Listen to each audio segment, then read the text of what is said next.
because they're very competitive with each other. If I've Adversarial, no? like they were friends and they were close, but they were competitive because they're very Like much brothers. Yeah. like a big brother and a little brother, and they're fighting over toys. You know. Yeah, that's the vibe I get. Okay, so Okay. Oh. Before you even got to talk about the chart, I'm seeing here that Jeffrey sought sanctuary with Trump was also Jeffrey's sanctuary. Like no matter where Trump was, and that same feeling of peace that Jeffrey got with Melania.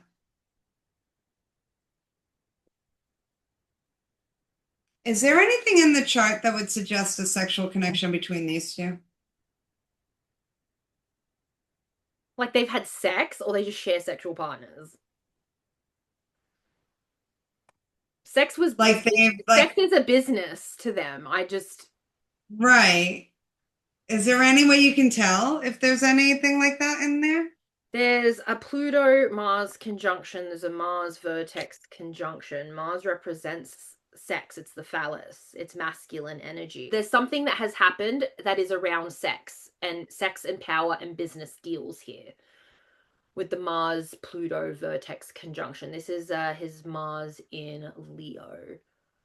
Okay. So, Well, in the way that Melania was really getting what she could out of Epstein in the beginning, Epstein was getting what he could out of Trump, but then I think he really grew to like him after some time. At first, it was just business, but then it became more than just business and a true friendship or more, maybe. Trump, Um, it looks to me that Trump got something from this well, sexually. But yes, he did. what uh what Epstein got was because Mercury's information, his Mercury sits on Mm-hmm. Trump's vertex. So there's information here. He knows what skeleton he has the key to the skeleton closet, right? Right. Trump has Yeah. the keys to And the skeleton. I know everything about you. yeah. You have a file. You have like a cupboard of nasty things. Yeah, And that's what Epstein wanted access to. I've filmed it. Yeah, yes. And in the attempt to get access to what he knew Trump had, he grew to like the guy. Yeah. And Trump just liked Epstein. Trump strikes me as far more I don't want to say naive, but like just liked Epstein from the get-go. Like that's my kind of Oh, dude. at least like And then you're of use to me. yeah, Yeah. yes, there was a lot. There was a lot. Trump got a lot. This was like a whole new game when he met Epstein, and he got a lot from it emotionally and financially. And then he got burned hard, hard.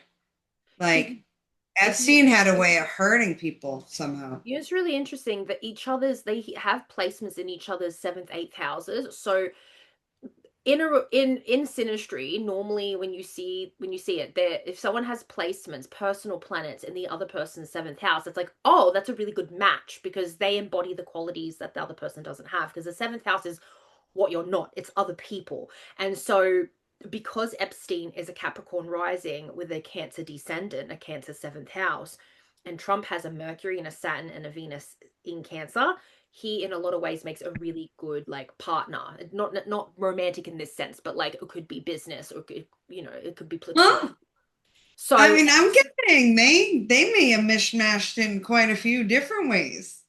I mean, maybe there is that story allegedly, because everything's alleged here, but it's in the Yes, file yes, yes.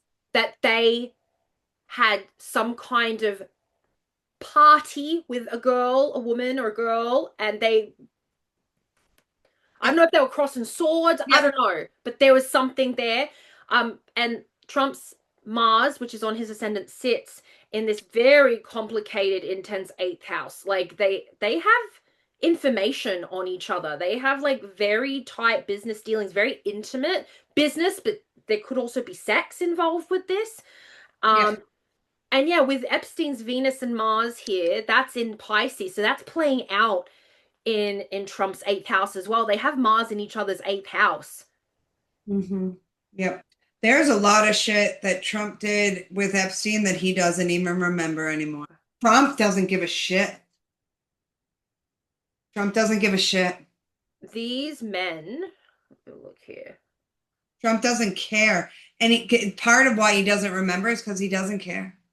It didn't matter. I really think that Trump is the bigger monster out of the two. I don't know if you can see if there's anything in the chart that says There, that one made more I mean, there than is the other. something here, but also there's that email that Epstein wrote saying that Trump has no redeemable qualities, that he's the worst person he's ever known. That coming from Epstein, and this was in a private email. Yeah. Yeah, I think that I truly believe that Trump was hurt by something or personally offended or his ego got smushed by something Epstein did, whether Epstein did it on purpose or not. Trump turned on him and made Epstein's life a living hell for a minute. I think that he crossed the boundaries with the business because Trump did say something. He said that he was stealing stuff. That was, I think, He goes stole deeper than that. Virginia. I think Yeah. it could have been Virginia. It could have been some other girls at the working at the Mar-a-Lago. It could have been because she was recruiting as well. She was manipulated into hiring, and Yeah, her whole story.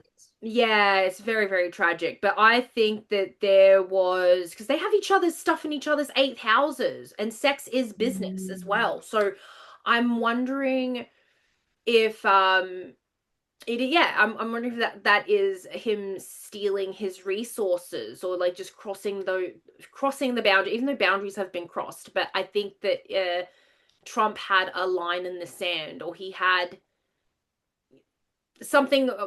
Yeah, something was taken from Trump, and that's what Epstein did a lot. Epstein had so much information on people. Look at Les Wexner.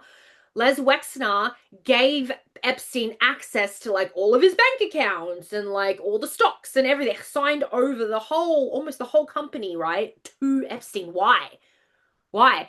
Clearly Epstein Crazy. has like yeah, he's got this business where he's deeply in people's personal affairs.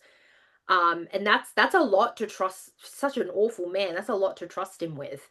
So Right. I wonder if yeah, I'm wondering if he was trying to do that with Trump and Trump was like, no. Like, no. Trump was like, I don't want to say he was the popular kid, but he was the most powerful kid in the playground. Like, he was the one with the Yeah. most resources. He was Yeah. like, he's He was Trump. the rich kid. And He then was the rich kid. you've got then you've got Epstein. I don't know if he was like rich, but clearly he was very, very early on. No, He was able to get connections, right? He was able he to. wasn't super, he didn't come up super rich. He wasn't like born into money. What he was charismatic. He's a And hustler. right, he was cool. That's how I think they saw him anyway, as cool. Yeah. He had that like cool natural factor, whereas I think Trump is kind of a poser. He just to the right people, he could play to the right He's a people. But performer. anyone who Yeah. A Leo rising with a sun in Gemini, those people, like Marilyn Monroe had that placement. She's a completely different person, but the Geminis with Leo risings know how to play to an audience. They know what to be to please the crowd. yeah. They Yeah, love I'm applause. well, I'm a Leo rising, and I've been told oh, you always know what the right thing to say. I have been told that before, like, oh, you know the right thing to say. Like if someone's grieving, you know what I mean? Like, or so, yeah. I think the Leo rising thing is Yeah, Trump knows what to do, a even thing. like if it Yeah. contradicts everything that he said before. Like in the crowd in front of him, he's very good. He's very good. He's a great performer. Yep. Um,